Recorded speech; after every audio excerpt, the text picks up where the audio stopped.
Agora vamos conversar com o Joanilson de Paula Rego, que é ex-presidente da OAB e advogado, já que hoje é quinta-feira, quinta jurídica. Seja bem-vindo ao nosso Boa Tarde, Cidadão. Boa tarde. Eu vendo o nome Cidadão, é a sua cara.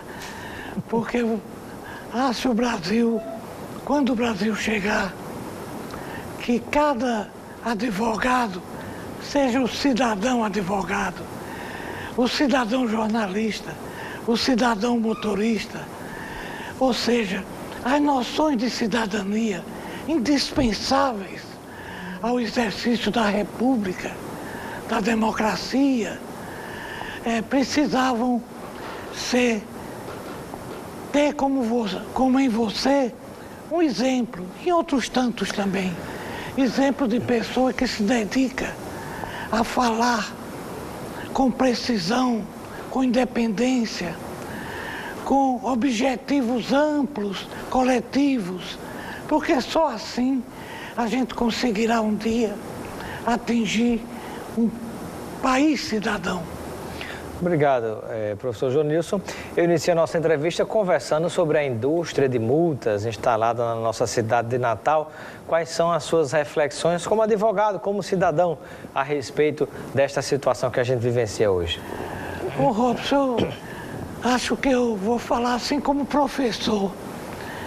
O fiscal do trânsito devia ser um orientador, um professor, um coadjutor, um ajudante do cidadão que quer trafegar, que quer estacionar.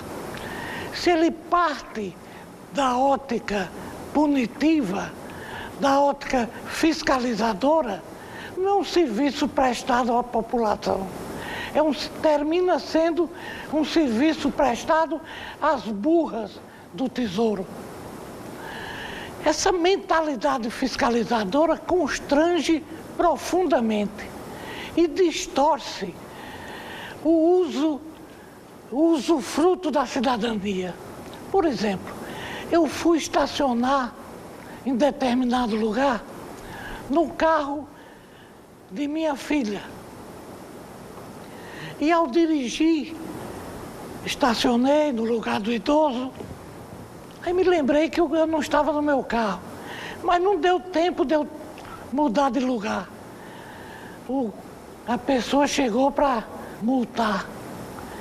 Mas o direito é do carro ou o direito é do idoso? O direito seria do idoso, mas na burocracia, na buropatia, na distorção do que seja serviços públicos, serviços prestados ao idoso, termina o cartão não sendo do idoso. Aí ele disse, mas arranja o cartão que não tem problema. Eu digo, mas o idoso sou eu. O idoso não era o carro, né? Então, com esse exemplo, que eu ri na hora, porque já cheguei a uma idade em que a gente tem que rir da adversidade. Ou rir ou chorar. Mas chorar não deixa de ser uma rendição. Eu acho que a gente tem que reagir na busca de se sentir bem, até mesmo com uma mini tragédia como essa. Advogado Joanilson de Paula Rego, conversando um pouquinho a respeito de um dos temas que tem repercutido bastante na nossa República, que diz respeito à situação de prisão quando se espera o trânsito em julgado, ou seja, até o último recurso, ou mesmo a prisão após um colegiado, né? Você tem, às vezes, a condenação por um juiz e um tribunal, em segunda instância, condena determinado réu. Temos um caso mais recente, específico e polêmico, que envolve o ex-presidente Lula. Mas não só em relação a esse caso, de modo geral, como é que é a sua visão enquanto operador do direito da justiça neste caso específico? Não tenha dúvida, Robson, que se a justiça fosse célere, se os recursos entrassem e fossem julgados imediatamente sim, porque tem que haver uma hierarquia pela natureza do assunto, não pelo poder daquele que propõe o recurso, mas a coisas urgentes. Se um cidadão pretende ser candidato e quer ver a sua situação apreciada pelos tribunais, ele devia ter um direito a uma pressa se a eleição se aproxima. Teria que haver um julgamento prévio das prioridades a serem aplicadas a cada caso. Ou seja, diga logo, independente do resultado, se eu sou culpado ou se eu sou inocente, se eu posso ou não posso ser candidato para evitar com essa insegurança jurídica. Jurídica, exatamente. E não se pode subordinar a um mero registro cronológico. É a mesma coisa do cartão do idoso. Um registro cronológico é uma forma de organizar, mas não pode imperar sobre o bom senso. Eu me lembro bem que há uns 30 anos atrás, as pessoas diziam: em Paris, à meia-noite, o motorista olha, não vem ninguém, o sinal fechado, algum perigo de assalto, naquela época não era como hoje, ele discernia e ultrapassava. Pois bem, porque ele é mais inteligente e tem melhor bom senso do que uma máquina, um sinal elétrico.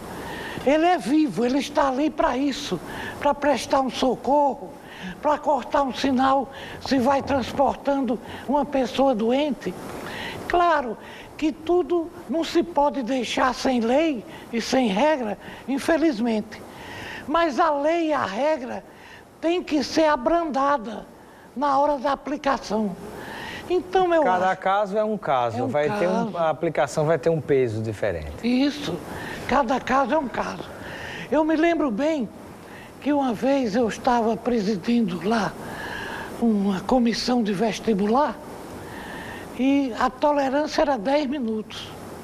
Uma senhora chegou, ia sendo fechado o portão. Ela grávida, bem grávida, disse: professor, não consegui subir no ônibus que passou. Eu não consegui, era alto. Vinha um atrás e eu demorei 10 segundos a mais. Aí eu pedi para ela entrar. Porque eu julguei o caso. Eu não era um robô. Eu não sou um circuito eletrônico. Eu sou uma pessoa cuidando das pessoas.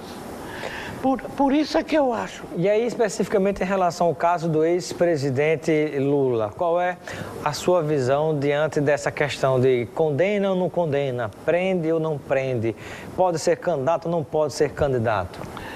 Eu acho que se houvesse uma justiça célere, o certo era o trânsito em julgado.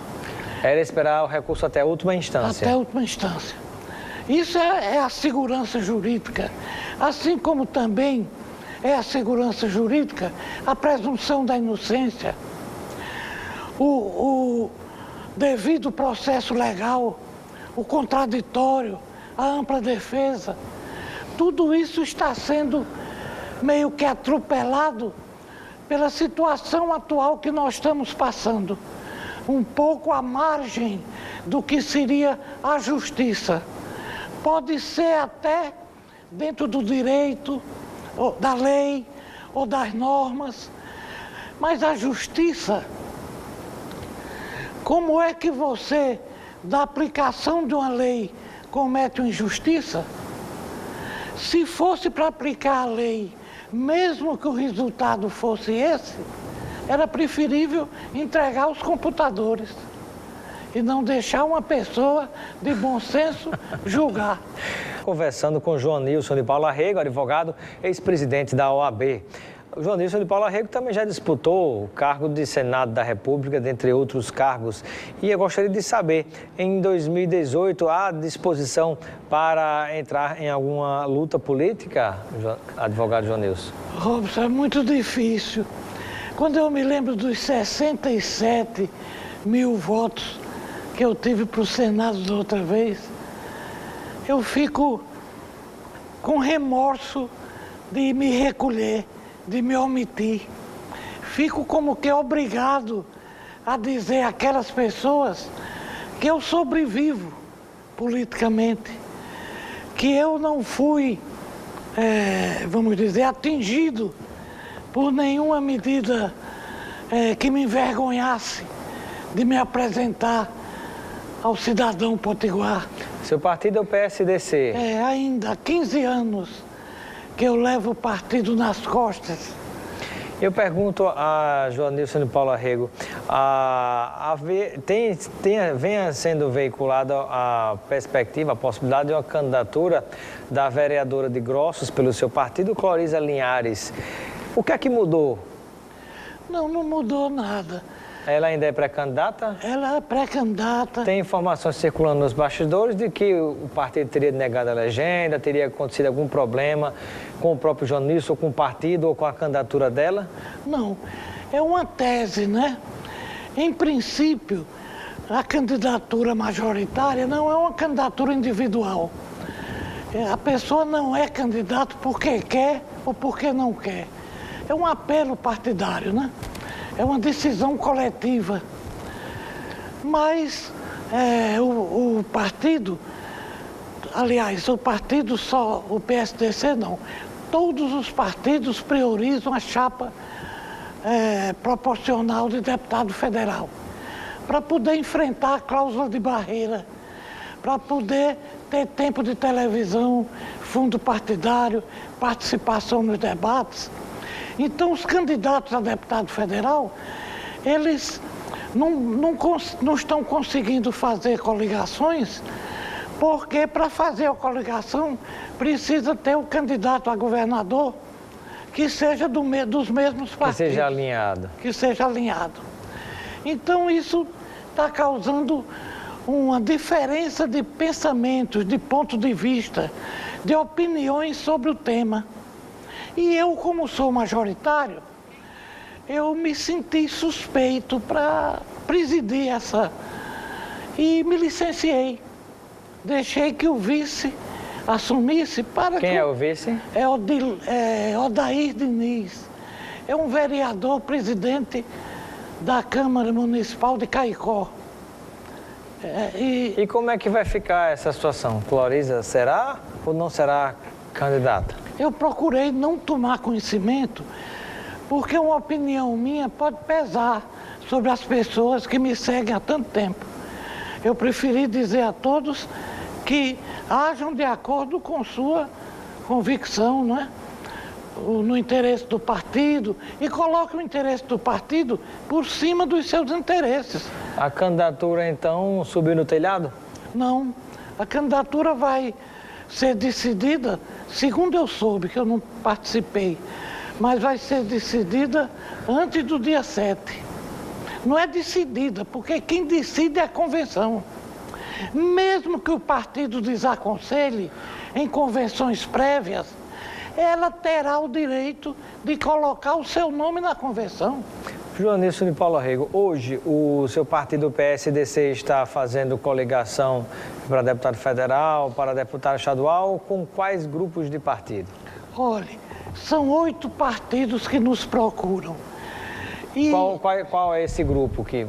Esse grupo é liderado por Paulinho Freire, é um grupo muito consistente, um grupo muito coeso. Paulinho Freire é o PMN? É. É o PMN, então seria PMN, PSDC, quais são os demais? Seria o PEN. O PEN. Agora eu soube que o PSL também faz parte. Eu até tomei nota do nome dos partidos. Sim. Viu? Mas como eu não estou mais participando... Professor Joanilson, com todo respeito, está aparecendo aquelas anotações de bodega antiga, viu? Aqui cheio dessa forma de papel. Eu não me... Bom de programa ao vivo é isso. Mas eu não me envergonho não, porque é isso. Eu tomo nota, sabe? Certo. Das coisas que estão na moda, né? Mas eu tomei nota do nome dos partidos e realmente, apesar de todas as minhas anotações, ficou no bolso do paletó. Tá certo. Mas são 8 partidos. Muito bem. Viu? Então, com esses partidos, está se tentando construir a chapa de deputado federal e estadual, onde estaria inserido o PSDB, o seu partido, e isso pode estar dificultando a candidatura de Cloriza Linhares, que pode vir a disputar ou não o governo do estado pelo seu partido. Porque esses 8, o PSDC não está, não. Se o PSDC entrar, são 9. Serão 9. O PSDC, por hora, não está, porque não conseguiu aceitação. Muito bem.